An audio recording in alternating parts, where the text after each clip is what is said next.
اعوذ باللہ من الشیطان الرجیم بسم اللہ الرحمن الرحیم الحمد للہ رب العالمین وصلی اللہ علی محمد وآلہ الطاہرین اللہم صلی علی محمد وآل محمد وعجل في فرجهم. السلام علیکم ورحمۃ اللہ وبرکاتہ.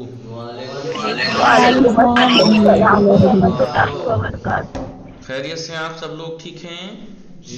الحمدللہ. جی فاطمہ معصومہ سرفشہ میم گلشن زہرا فیروز فاطمہ ہنا میم فاطمہ زہرا نسرین زہرا روحی میم رخسانہ رضوی ثانیہ شمشاد میم شیشمہ میم رفت فاطمہ رئیسہ اور نکھت. آپ سب لوگ ٹھیک ہیں؟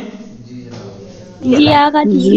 ہماری گفتگو چل رہی تھی استاد کی جو ذمہ داریاں ہیں فرض ہیں جی ان کے بارے میں چل رہی تھی. تو بتایا تھا کہ معلم اور استاد جو ہوتا ہے اس کے جو ذمہ داریاں اور فرائض ہیں وہ تین طرح کے ہیں. خود اپنے بارے میں ذمہ داریاں، شاگرد کے بارے میں ذمہ داریاں اور تیسرے کلاس میں اس کی ذمہ داری. تو اس کی اپنے بارے میں جو ذمہ داریاں ہیں ان میں سے یہ جو چوتھے نمبر کی ایک ذمہ داری بتائی تھی وہ یہ بتایا تھا کہ استاد کو چاہیے کہ وہ شاگردوں اور عام لوگوں کے مقابلے میں سب سے زیادہ بااخلاق ہونا چاہیے. ٹھیک ہے؟ کیوں؟ تاکہ وہ آئیڈیل بن سکے، کیونکہ وہ سب کا اپنے شاگردوں کا اور عام لوگوں کا ایک آئیڈیل ہوتا ہے اور اس کے عمل میں اس کی زبان سے زیادہ تاثیر ہوتی ہے. لہٰذا اس کے اندر تواضع سب سے زیادہ ہونا چاہیے، نیک اخلاقی، میل جول، ہمدردی، نرمی وغیرہ اتنی زیادہ ہو کہ دیکھنے والا اسے دوسروں سے بہتر سمجھے اور اسے اپنا آئیڈیل بنائے اور اس کی باتوں پر شوق کے ساتھ عمل کرے. یہی بات چل رہی تھی جی آقا جی آقا. جی. لہذا زیادہ عملدار عمل والا ہونا چاہیے، باعمل ہونا چاہیے اپنے استاد کو. ایک استاد کو روایت میں ہے کہ ایک دن یہ آپ نے آداب اسلامی ایک میں پڑھی تھی. یہ کہاں کس درس میں پڑھی تھی یہ روایت؟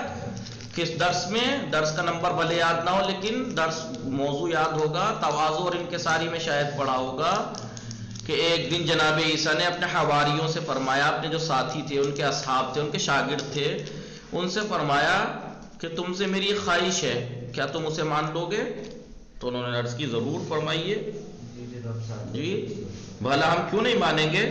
چنانچہ آپ کھڑے ہوئے جناب عیسیٰ، انہوں نے اس بات کو پورا کرنے کا وعدہ کیا اس شاگردوں نے. تو جناب عیسیٰ کھڑے ہوئے اور ایک کے بعد دیگرے یعنی ایک کے بعد دوسرے کے سب کے پیر دھونے لگے. سب شاگردوں کے پیر دھلوائے جناب عیسیٰ نے. جناب عیسیٰ نبی نے سب کے پیر دھوئے. انہوں نے روکنا بھی چاہا مگر کیونکہ جناب عیسیٰ سے پہلے وعدہ کر چکے تھے لہذا شرمندہ ہونے کے علاوہ اور کچھ نہ کر سکے. آپ نے سب کے پیر دھلوا دیے ایک کے بعد ایک. جب آپ سب کے پیر دھو چکے تو آپ کے حواریوں نے کہا، جو آپ کے شاگرد تھے، ان جناب عیسیٰ کے شاگردوں کو حواری، کہ یہ کام تو ہمیں کرنا چاہیے تھا استاد یا نبی اللہ، یہ کام تو ہمیں کرنا چاہیے تھا کہ ہم آپ کے پیر دھلائیں، کہ ہم آپ کے پیر دھوتے. تو آپ نے فرمایا تم لوگوں کے درمیان عالم دین سب سے زیادہ خدمت کا حقدار ہوتا ہے. تمام لوگوں کے درمیان عالم دین سب سے زیادہ خدمت کا حقدار ہوتا ہے. ٹھیک ہے؟ اب ایسا مت کرنا کہ اپنے امام جمعہ کو بلا کے کہیں لائیے ہمارے پیر دھوئیے، کیونکہ آپ عالم ہیں، آپ کی ذمہ داری زیادہ ہے. ٹھیک ہے؟ ایسا مت کریے گا. ٹھیک ہے؟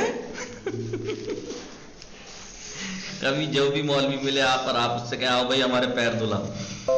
ٹھیک ہے؟ تو عالم دین خدمت کا سب سے زیادہ حقدار ہوتا ہے. میں نے اپنے اس طریقہ کار سے جو میں نے تمہارے سامنے یہ کام کیا جی تمہاری خدمت کی ہے، لہذا تم بھی میرے بعد لوگوں کے ساتھ ایسا ہی سلوک کرنا. میں یہ آپ کو درس دینا چاہتا ہوں. پھر آپ نے فرمایا حکمت کا گھر تواضع کے ذریعے سے آباد ہوتا ہے. حکمت کہاں پہ پھلتی پھولتی ہے؟ ہریالی کہاں ہوتی ہے؟ بنجر زمین پہ یا اپجاؤ زمین پہ؟ اپجاؤ زمین پہ. تو تواضع بھی وہی ہوتا ہے جہاں تواضع ہوتی ہے. حکمت، علم، حکمت وہاں ہوتا ہے جہاں تواضع ہوتی ہے. تکبر کے میدان میں حکمت نہیں آتی. جی اگر ہم متکبر ہیں تو ہمارے دلوں میں تکبر غرور بھرا ہوا ہے تو وہاں حکمت نہیں آ سکتی، کیونکہ بنجر زمین پہ سبزہ نہیں اگتا۔ حکمت وہیں آئے گی جہاں تواضع ہوگی۔ یہی کہا آپ نے، حکمت اگر تواضع کے ذریعے آباد ہوتا ہے نہ کہ تکبر کے ذریعے، جس طرح کے سبزہ نرم زمینوں میں اگتا ہے، پتھروں پر نہیں۔ لہذا ایک استاد کو چاہیے کہ وہ بااخلاق ہر صفت میں آگے ہو، متواضع ہو، منکسر مزاج ہو، تاکہ اسے آئیڈیل بنایا جا سکے۔ آئیے 5ویں ذمہ داری کیا ہے؟ یہ بھی توجہ رہے کہ علم نااہلوں کے ہاتھ میں نہ جانے پائے، علم نااہلوں کے ہاتھ میں نہ جانے پائے، یعنی جو اہل نہیں ہیں، جی نااہل لوگ ہیں، ان کے ہاتھ میں علم نہ جانے پائے، کیونکہ وہ لوگ صرف اسی لیے علم حاصل کرتے ہیں تاکہ اس کے ذریعے اپنے کو اور مضبوط بنا لیں اور پھر آسانی کے ساتھ اپنے ظلم و ستم اور گمراہیوں کو مزید بڑھاوا دے سکیں۔ لہذا نااہل کو علم نہ دینا، ٹھیک ہے، یہ اس کی ذمہ داری ہے۔ آئیے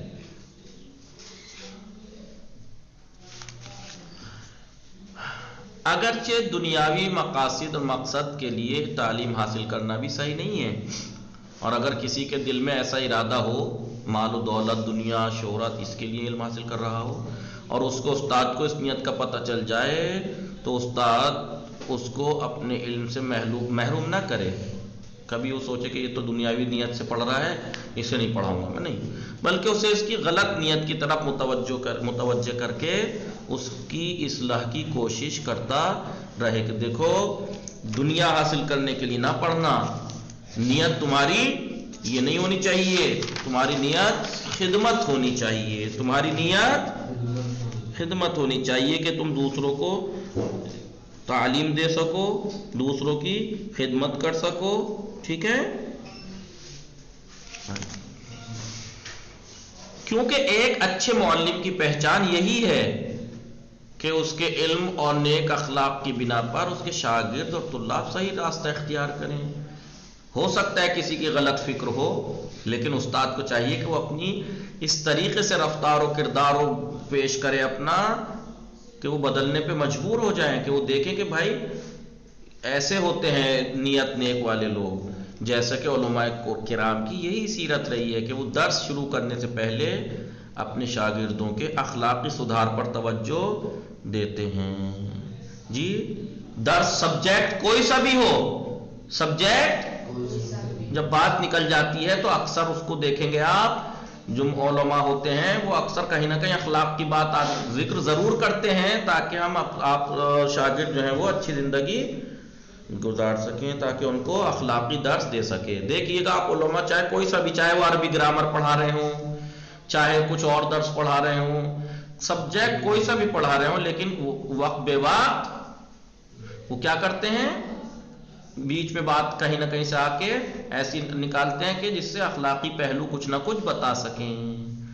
خاص کر کے ہم نے دیکھا وہاں ایران میں وہ بہت سے استادوں کا یہ رویہ تھا کہ وہ روز پڑھاتے ہیں، لیکن جمعرات کے دن وہ صرف اسی بات کو اس درس میں، سبجیکٹ کوئی سا بھی ہو، لیکن جمعرات کے دن اخلاقی گفتگو کیا کرتے تھے، سمجھایا کرتے تھے۔ جی ہلو جی آقا۔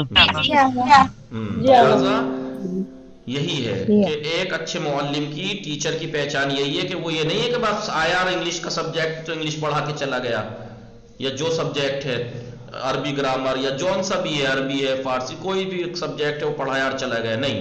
ایک اچھا معلم علم کے ساتھ ساتھ عمل والی باتیں، اخلاق و کردار، کیسے رہنا ہے، کیسے جینا ہے، اس کا باتیں نکال کے سمجھا کے جاتا ہے جو زندگی میں کام آتی ہے۔ جی یہی اچھے معلم کی پہچان ہے کہ اس کے علم اور نیک اخلاق کی بنا پر اس کے شاگرد اور طلاب صحیح راستہ، جیسا کہ علماء کرام یہی سیرت رہی ہے کہ وہ درس شروع کرنے سے پہلے اپنے شاگردوں کے اخلاقی سدھار پر ضرور توجہ دیتے ہیں، اور جب ان کو ہر اعتبار سے پختہ بنا لیتے ہیں تب تعلیمی سلسلے کا آغاز کرتے ہیں۔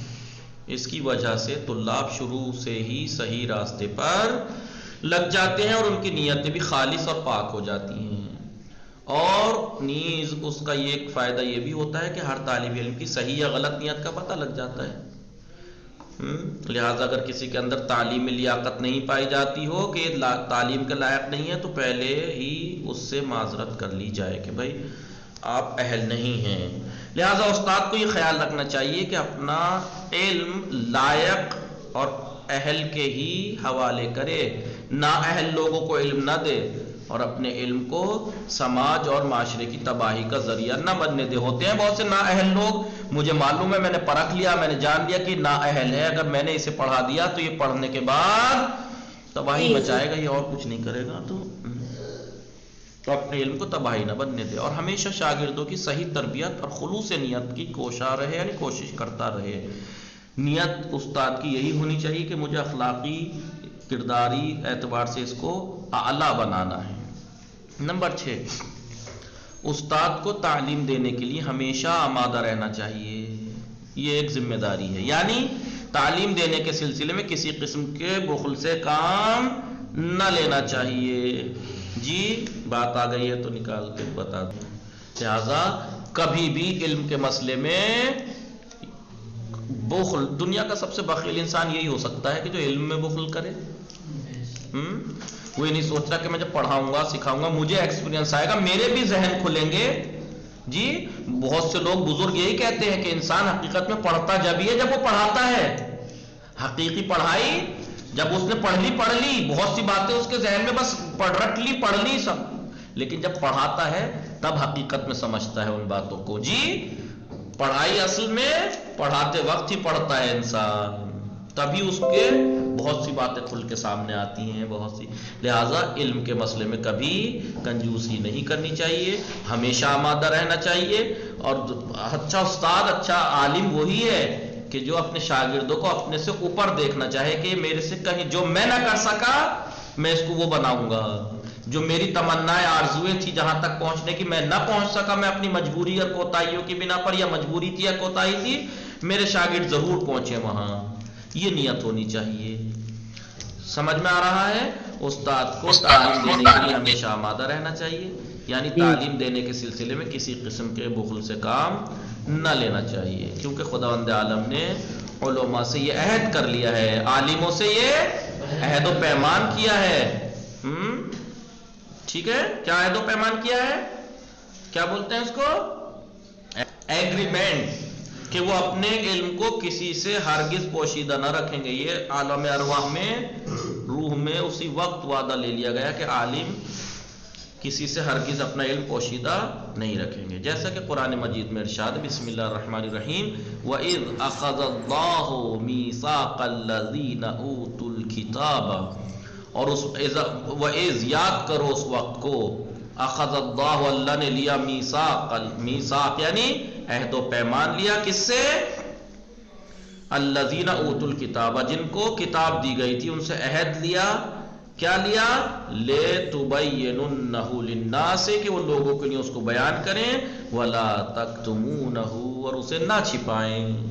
جی یہ عہد و پیمان اللہ عالموں سے لے چکا ہے، اور اگر کوئی اس میں عہد و پیمان کو توڑے تو آپ سمجھتے ہیں کنجوس نہیں ہونا چاہیے، علم میں خوب سکھائے، اپنے سے آگے بڑھنے جتنا سکھائے۔ دوسری آیت میں ہے، جو کمیاں پڑھتے ٹائم خود کو تھیں کہ میں اس سبجیکٹ میں میرے یہاں پر پرابلم تھی اور اب میں سمجھ چکا ہوں، تو میں اپنے شاگرد کو یہ پہلے بتاؤں کہ دیکھو یہاں پر کمی ہوتی ہے، یہاں پہ اسٹوڈنٹ یا طلاب کمی کر دیتے ہیں، تو اس کو ایسے یاد کرنا، ایسے لکھنا، تو سارے اپنے تجربے شیئر کرے، بتائے، سمجھائے۔ آئیے دوسری آیت میں ارشاد ہوتا ہے، بسم اللہ الرحمن الرحیم، ان الذین یکتمون ما انزلنا من البینات والہدی من بعد ما بیناہ للناس فی الکتاب اولئک یلعنہم اللہ ویلعنہم اللاعنون۔ جی جو لوگ، ان الذین، جو لوگ، یکتمون چھپاتے ہیں، ما انزلنا من البینات، جو بینات، جو کچھ ہم نے واضح بیانات اور ہدایتیں بھیجی ہیں، اس سب کو بیان کرنے کے بعد من بعد ما بیناہ للناس، اس کے بعد کہ ہم نے لوگوں کے لیے کتاب میں بیان کر دیا ہے ان باتوں کو جو لوگ چھپاتے ہیں، اولئک یلعنہم اللہ، یہ وہ لوگ ہیں جن پر اللہ لعنت کرتا ہے، ویلعنہم اللاعنون، اللہ لعنت کرتا ہے اور لعنت کرنے والے لعنت کرتے ہیں ایسے لوگوں پر جو چھپاتے ہیں۔ جو لوگ ہمارے نازل کیے ہوئے واضح بیانات اور ہدایات کو ہمارے بیان کر دینے کے بعد چھپاتے ہیں، ہم نے بیان کر دیا، اب کیوں لوگوں سے چھپاتے ہیں، ان پر اللہ بھی لعنت کرتا ہے اور تمام لعنت کرنے والے بھی لعنت کرتے ہیں، لعنت کرتے ہیں۔ کتنا بجا کہاں؟ ٹھیک ہے، جی ختم، ٹھیک ہے، چلیے ختم کرتے ہیں۔ حضرت امام محمد باقر علیہ السلام فرماتے ہیں زکوٰۃ العلم، زکوٰۃ العلم، علم کی ہر چیز کی زکوٰۃ ہوتی ہے، مال میں بھی زکوٰۃ ہوتی ہے، ہر چیز میں زکوٰۃ۔ علم کی زکوٰۃ کیا ہے؟ ان تعلمہ عباد اللہ، کے اسے سکھائیں آپ اللہ کے بندوں کو۔ آپ جانتے ہیں کہ زکوٰۃ سے جو مال میں زکوٰۃ رکھی گئی ہے وہ زکوٰۃ یہ نہیں ہے کہ مال کم ہو گیا، لوگ سمجھتے ہیں کہ میرے پاس اگر اتنے کوئنٹل گیہوں ہوا تھا یا میرے جانور تھے تو کم ہو گئے، وہ کم نہیں ہوتے ہیں، وہ ایک طرح سے برکت کے لیے ہوتا ہے، اس سے اور ترقی کرتا ہے مال۔ لہذا علم کی بھی زکوٰۃ یہ ہے کہ دوسروں کو سکھائیں تو اس سے علم بڑھتا ہے، نہ یہ کہ لوگ سوچے کہ اس کو سکھا دیا وہ اب بڑھ جائیں گے آگے، نہیں۔ علم کی زکوٰۃ یہ ہے کہ بندگان خدا کو اس کو تعلیم دی جائے۔ حضرت امام جعفر صادق علیہ السلام فرماتے قراءت فی کتاب علی، میں نے مولا کائنات علی بن ابی طالب علیہ السلام کی کتاب میں پڑھا ہے، چھٹے امام فرمانے کیا پڑھا ہے؟ ان اللہ لم یأخذ علی الجہال عہدا بطلب العلم، اللہ اکبر، حتی اخذ علی العلماء عہدا ببذل العلم للجہال، لأن العلم کان قبل الجہل۔ میں نے حضرت علی علیہ السلام کی کتاب میں پڑھا ہے، کون فرماتے؟ چھٹے امام، خداوند عالم نے جاہلوں سے تعلیم حاصل کرنے کا عہد اس وقت تک نہیں لیا، ما ان لم یاخذ علی الجہال عہدا، جاہلوں سے جب تک اس خدا نے عہد نہیں لیا علم حاصل کرنے کا، جب تک علماء سے پڑھانے کا ہو، جاہلوں کو سکھانے کا وعدہ نہ لے لیا، یعنی پہلے عالموں سے پڑھانے کا وعدہ لیا، پھر جاہلوں سے علم حاصل کرنے کا وعدہ لیا ہے۔ سوچیا، میں نے حضرت علی علیہ السلام کی کتاب میں پڑھا ہے کہ خداوند عالم نے جاہلوں سے تعلیم حاصل کرنے کا عہد اس وقت تک نہیں لیا جب تک، پرومس اس وقت تک نہیں لیا جب تک علماء سے جاہلوں کی تعلیم کا عہد نہیں لے لیا، کیونکہ علم جہل سے پہلے موجود تھا، علم جہل سے پہلے موجود تھا۔ دنیا سمجھتی ہے جہل پہلے پھر علم آتا ہے، نہیں، علم پہلے موجود تھا۔ نمبر 7، کیا ذمہ داری ہے معلم کا؟ استاد کا ایک فریضہ، ایک ذمہ داری یہ بھی ہے کہ حق گوئی سے کام لے، حق بولے تاکہ باطل کی پہچان ہو سکے، اسے ڈرنا نہیں چاہیے، جو بات ہے صاف بتائے کہ یہ حق ہے، یہ جو باتیں چل رہی ہیں اس ٹائم عوام میں غلط ہیں، اور لوگ بآسانی حق پر چل سکیں، یا کم از کم اس کے اوپر ان کے اوپر حجت تو تمام ہو، کوئی بعد میں یہ نہ کہہ سکے تو ہمیں تو بتایا ہی نہیں کہ یہ بات غلط تھی۔ جب استاد بتا دے گا تو یا تو اس کو مان لیں گے، اور نہیں بھی مانے تو حجت تو تمام ہو گئی، کبھی کہیں گے تو نہیں کہ ہمیں بتایا نہیں تھا، کم سے کم ان پر حجت تمام ہو جائے، تاکہ آئندہ کوئی یہ نہ کہہ سکے کہ ہمیں حق کے بارے میں صحیح علم نہیں تھا اور کوئی ہمیں صحیح راستہ دکھانے والا نہیں تھا۔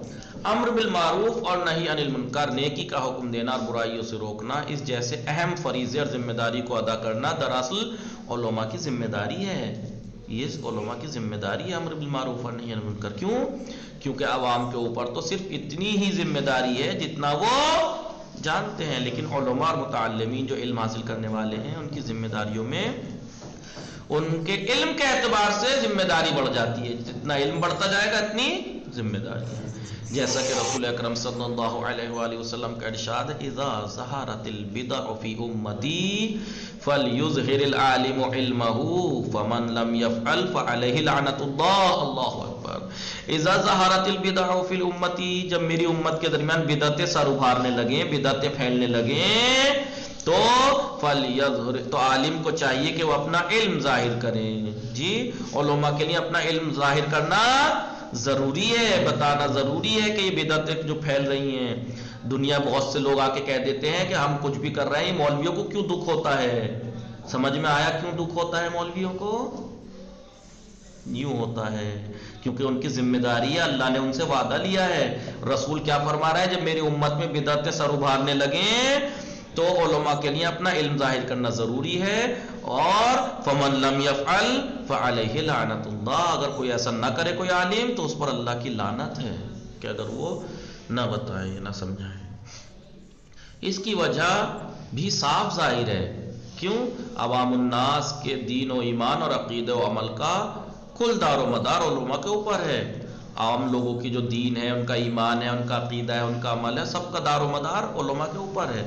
چنانچہ اگر وہی دین کو صحیح طریقے سے نہ پہنچائیں اور بدعتوں کا مقابلہ نہ کریں تو لوگ گمراہیوں کا شکار ہو جائیں گے اور ان کا دین تباہ و برباد ہو کے رہ جائے گا۔ اگر انہیں نہ بتایا جائے کہ یہ غلط ہے، یہ بدعت مت کرو، تو خاموش رہ جائیں تو وہ تو اسے دین کو پلٹ کے رکھ دے گی عوام۔ لہذا ایک معلم کے اندر اتنی شجاعت اور بہادری اور حق گوئی ہونی چاہیے، حق بات کہنے کی طاقت ہونی چاہیے کہ وہ حقائق کو، سچائی کو بیان کر سکے اور برے رسم و رواج اور بدعتوں کا مقابلہ کر سکے، اور اس بارے میں اس کے اندر کسی طرح کا خوف اور جھجک یا لوچ پیدا نہ ہو۔ بالکل جھجک نہیں، کچھ نہیں، بالکل صاف سبق کا خلاصہ، اپنے اندر تدریس کی صلاحیت پیدا کرنا، پڑھانے کی، ٹیچنگ کی صلاحیت پیدا کرنا، قول و فعل کی مطابقت، قول اور فعل اس کا ایک ہونا چاہیے، وہ ایسا نہ ہو بات کچھ اور عمل کچھ اور۔ سچے اور لائق طالب علم کی پہچان، دین کی ترویج، دین کو پھیلانے میں سخاوت اور شجاعت اور صاف گوئی سے کام لینا ایک معلم اور استاد کے لیے ضروری اور لازمی چیزیں ہیں۔ یہ سوالات ہیں، ان کو انشاءاللہ دیکھیے گا۔ وصلی اللہ علی محمد وآلہ الطاہرین۔